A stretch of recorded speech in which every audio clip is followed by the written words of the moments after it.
afi adomonline.com na obonkrata no so aye krado enti osom no a ena nuanom nyina ya ka bomu a yede bedwam dwumadie no eso ofisa abreko sise no nkron no ebebo Facebook fo nyina me mamwache Uti ebe na Ghana card PNC for new uti na Ghana card na nantia so o say me Ghana card ochen eyi ajo asafo papa me komechi oh TV so Kronfo se obe wi me na papa no de okole ni mo go alert no de be ma no e bi ni de abrofo de na wo ko achi a queen David on your what is it Kronfo se obe wi me TV so na TV na so TV dum he say who di be 8 years TV dum the TV de be ka outside because obo ayemo you know it my chance is of pain I just have papa lady D your friend say Dr. Apostle Kojo Safo Kantanka Dr. Apostle Kojo Safo Kantanka so who Kantanka nyuma na wa wo yem from so ono no say ye can say in trouble kra na say mienu a otimi e ma omu nuane bi ni nro bi a acha nyomo be wu ogu honom no say ye brofuo no oya okọ omafa na ebro pa otimi dogu honom no enka say military car de kwa ako a oh kono workshop wo the showroom na wo wini bakwan so no obenu ho eye hyen a aha eye hyen a ye kan and na finance minister you see ne hyen and na finance minister you so baako emu baako oh okay yeah and na finance minister you fa na odi kwa adwuma okay you know and insure hold on so ashase to be on say the babbe man so be so mu no or the style abem so at us and we be adwuma ni mama hu say ampa Ghana for ade share na yes adwuma no jibre na kohwe wani so ade Ghana for ade share na yes adwuma and we need to encourage as a Professor Frimpong Boateng ono so sa oye nyoma pa yipa just that the scale is essential. Papa na ma ye hu say ko bi kura no. Yeah. Say ye de ben de. Yeah, the Professor Frimpong Boateng say te on catch. Plastic ye nyema bi ni. Nyoma do na wo ye no I do breast so ma Ghana so pia ona ekodu sa empempen so. Ne nyina mu no ye na twede amponyanko penas. Welcome to the biggest ultimate TV breakfast show Badwam on Adom TV multi TVs. Me catch us here tonight as the entire team in our case here. Ede san come with Ede bro. E be free makeup, about driver for, about control for, about sound ni, set designers, and afi lighting for. Na afi ura Welbeck Kofi and Pedune press la Vodafone Anaman. Dache hine ana obi biara o ka hu biara no. Camera phone nyina. Nti is a whole team.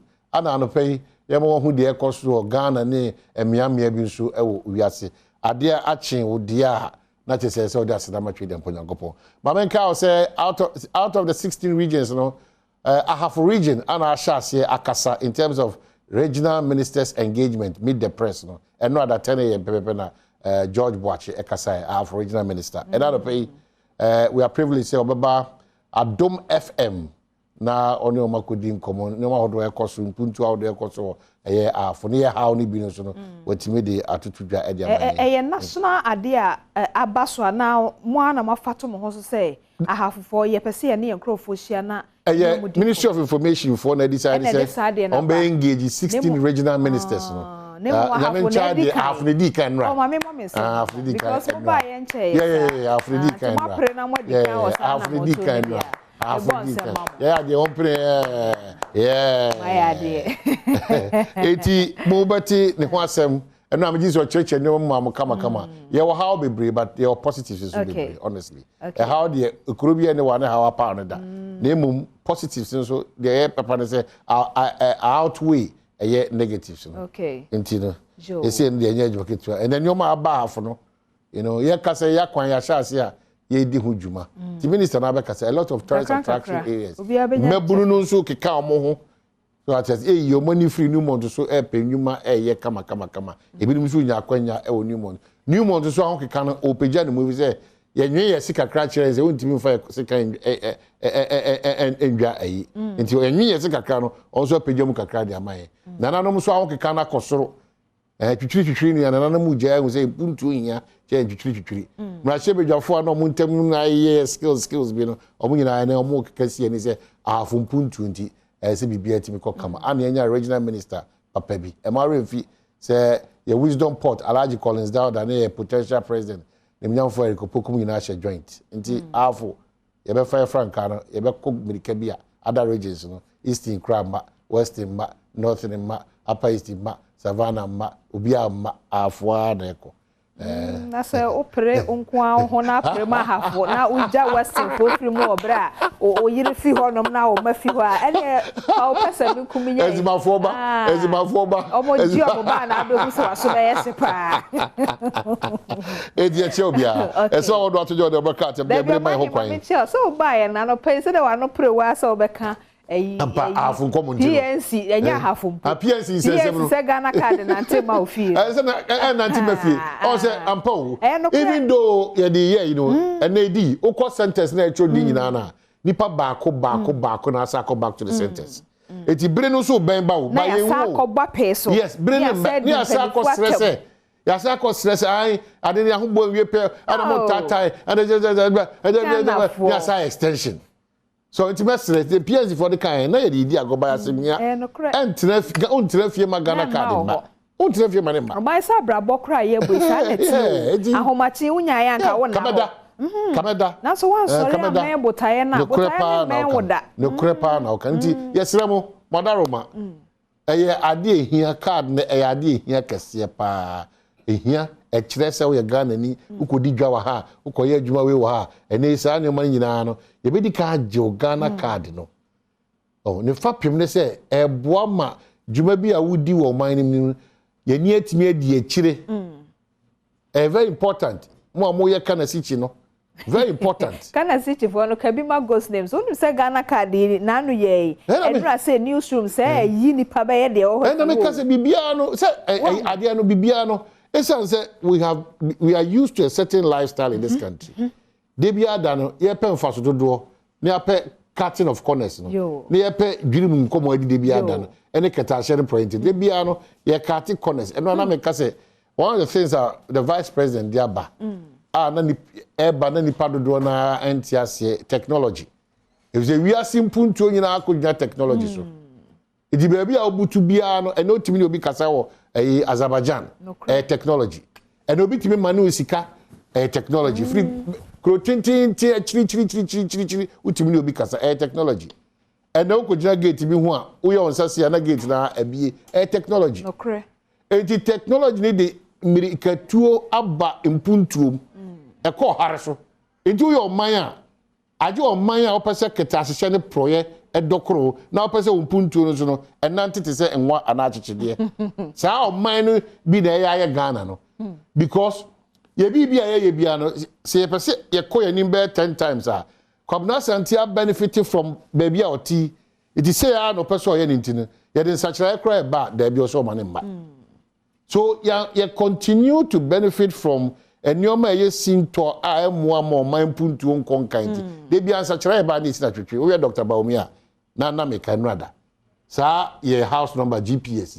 whether a year adwuma enye adwuma ana enye adwuma yi o there's a certain improvement now and no boss agiri chema they say okwa amanonia obo chema hwi tem ujina adwuma mo ana se ujina bia okono na ona okono aboa bebre okọ porta nipa ni nipa ntema ye tua sika mo no ehun sem na bibi o oji sika eye bi dananim oni sika eyi party bi ye be ne ba ho ade ono ankasa ka bi agu no so no oji sika no na ode koso wo sa problem e ga na sika obo wi sia so ma sia disika anya no fun so iti eyi sa how na free as oman oni sika nimpu oni sika nimpu said ye be ya oman sika dodo na elfa nche no ebetimi akọ oman futuom complete ama oman timenya mpuntu hospitals akwan enipa ebi adwuma mo all these things kakra na eboa and it's technology and sana ban so di ni hihye papa begu akwam technology is key Iti omane kon anima ye ntimi nka say de omane ko anim nti no ye de ye nko ye de ye betena faako na akoso de sekan ne aso adofu na ya je betima supply the whole Ghana zone. It's not possible. It's not possible. Comfort zone. Ghana card hon komo na mabie su kakra de acho no Ghana card it's very very important. Ghana card so my papa yasemi Ghana card is more important than 1,000 overhead. Over Ghana card in such a case but I say amanyo se no mo twetwe amanyo se no mo twetwe edi na de Ghana card with my no but Ghana card dey with my ebi ni amanyo se ma emwa wo man mu nti na bibibia no ye didi agrosa no so I say obi ka ene post ni se ochi obi kura na nipa ne kwa osuro because now that ka okudi heya me say obi anam ka post say just pick the number plate and then just usuro kra just twani pa no say dey crash okwa no e dey na be kwa hwe no ampa so because ye hihye ni wie pe no untimi nya sa dey wa ma no obo obi dwane carbon amfa wa number plate be yiwa ma ye be choose see ya okay. It is sad no man na edi gu akom no ekro ni o man chichire no zanka hu hia e ka bebreba aban abo a wo hwe nkra ha bebreba e say omo de sa like because cameras almost the whole Accra across the traffic yeah ubi agba ka say digitization ebe so nti yesre ye obra edidi agro na bra edi ka o man puntu say the bra edi aman yosem say the churo konkon kan ebiribia na de ede ye de ede su de ede sere ye de kan kore ye nka se de edi kontompo entwa kontompo the ade ne ye ma oman na let's forget about our political coloration eye ma oman no sa abrabom asitana na aye atosia ana kwa ahwe a enukre se ye balance ye balance okay eno de obi ani ho kodi uchim and it's not peculiar to this country. It is an ebe ya yen sanfa pink sheet no enko to bi o na essential for ye dwuma ne sanye double ti omo aye Ghana card ne mo ho nye ha na 2024 obi enya bi ene utim ba ko a untim mienu ana meboa you yate because ya so ye bre o man he e basa na pink sheet o mo koba na da rubo for ne ye ko ne ye ba ne ye kana re-election ne hwan abedi se ye dwuma nti omo ye ko ayi election na a tie na saba na tie na saba ye be ko aduasa cross ye central for the fact that ye central for adwuma no ese se ye ko ye nim free adwuma ba ko adwuma ba ade bi ho agi ada ade kwa ye adwuma nti ampadu ye adwuma e ba ye be ye na so e be gi ada ade abo so de ye so so agi ada ade foforo na emre no na ye me ye nsa emre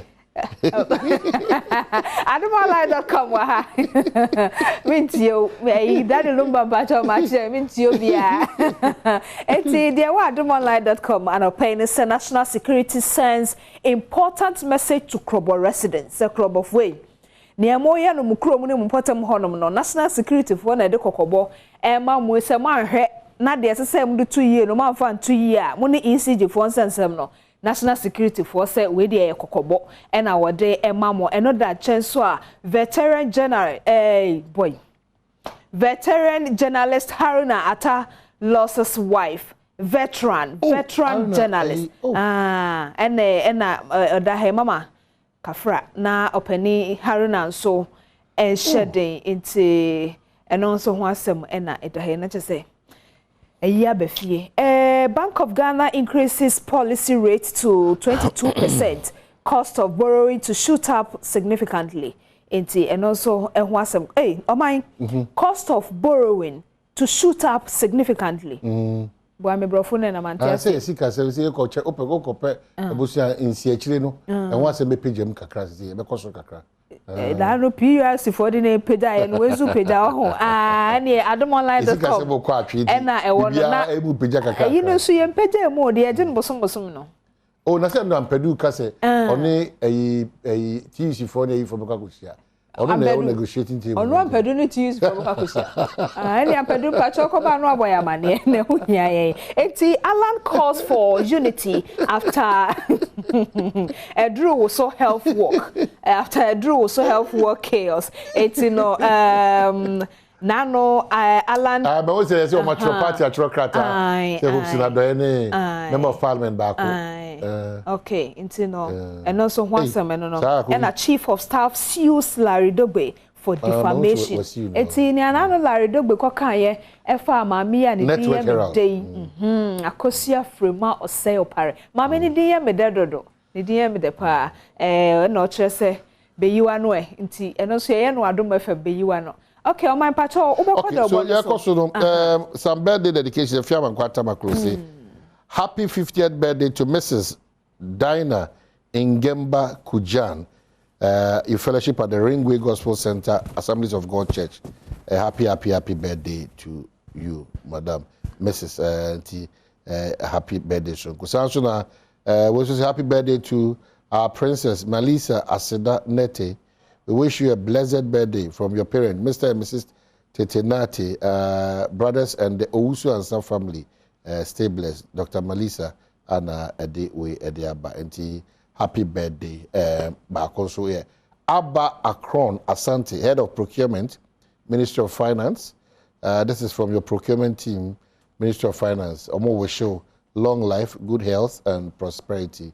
Mrs. Abba Akron Asante. But the Ghanaian Times, anyone will say, big boost for iron ore exploration. 10 investors get known to explore blocks in Oti region. And what's them? Say, Anafi. 5 killed, others in critical condition as unknown assailants attack minibus in Boko. Oh, gee. And banking sector cleanup. 1.9 billion Ghana cedi bar transaction by MFIs, SDIs uncovered. BOG say. And government committed to raising funds to reconstruct Apiati community. Benito Owusu and so Akasa. Another findings say. BOG moves to tame cedi inflation by hiking policy rate and primary reserve requirement. The Daily Guide, and so the Abba. STEM universities for 5 new regions, and the big one here, Minister hot over $2.5 million US World Bank cash, and MPP summons presidential hopefuls. And your attention, one say, Lady D, the buyer, no. Harry Narte's wife dead. The late Nanaya Ajima. I'm doing a campaign. Ninya. Oh wow. The new crusading guide. Alan cracks hopes in Adoye over controversial comment, and NIA clarifies controversy over Ghana card artwork. The chronicles say. Nana Adodankwa Ekufuado to grace Ekunfi Akwambo and government to introduce mobile app for tax payment. The big one. Minister challenges GSS inflation figures. And I quote here, so maybe when you sit in Accra and then try to determine the inflation rate in Ahafo for us, I don't think we will agree. We will not, because so far as Ahafo is concerned, food is no problem, and we can supply Ghana food. Hey, George Abwachi.